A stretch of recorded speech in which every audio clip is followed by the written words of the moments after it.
Welcome back to Let's Make a Game, a channel about making computer role-playing games using the free program Twine and the Sugarcube format for Twine. In this video, I'd like to continue talking about my efforts to improve Beneath an Emerald Sky, the game that I made during the 30-day challenge. Specifically, we've been talking about the testing mode, a bit of code that I put in which is sort of secret in the code in the sense that when you just run the program, the testing mode will never happen and will have no impact on the game. But when you get into the code, you can, if you change it so that the program starts from this passage named testing, which you do by going to passage and start story here, then you can run the testing mode of the game and get some hopefully useful information. Specifically, the number of times that each character wins and the average attributes that each character has when they win and when they lose. In the last couple of videos, I've talked about the code that runs each character through the game and stores all of the relevant statistics that we want. Having done that, we need to display the results, of course. So I get into here, and I'm scrolling past the part that we've already talked about where we run through the game. I have changed it so that it sends each character through 100 times. It was 20 before, but that's really too small to give any meaningful results. So here's the display.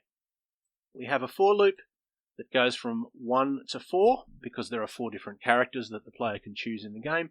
You notice that we're using char, which is the same variable that defines which character the player has chosen. It's just easier to sort of remember what's happening here.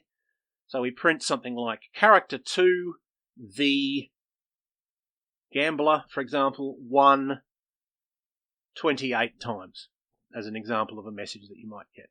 Then we have the average attributes of the winners, and down below here we're going to have the average attributes of the losers.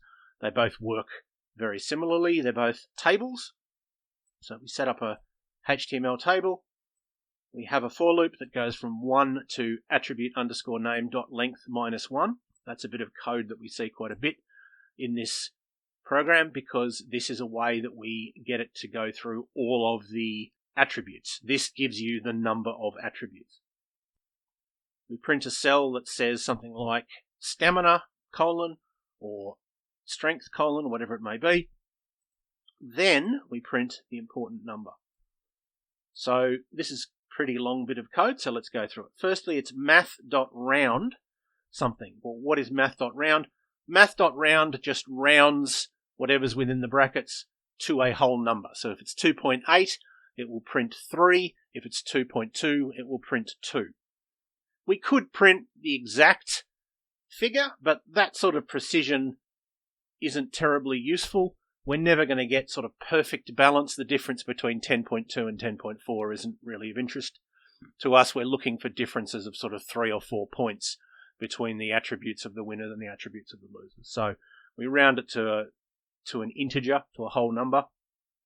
And what is it? Well, it's winner underscore ATT, CHARZ, which is the total attributes of the winning characters, divided by the relevant slot of the wins array. The wins array keeps track of, as the name would suggest, how many times this character won. So if they won 30 times, this array will hold the total of all of those 30 attributes. Well, the total's not very useful. We need the average. So we divide by this wins slot. The average attributes of the losers, precisely the same, except it's loser underscore ATT, not winner underscore ATT, so it's a different array, of course.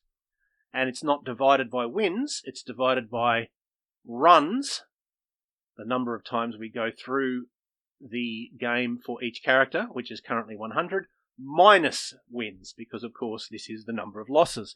And because you can only win or lose, there's no drawing in this game, well, get the total, subtract the number of wins, and you have the number of losses. And that gives us the results.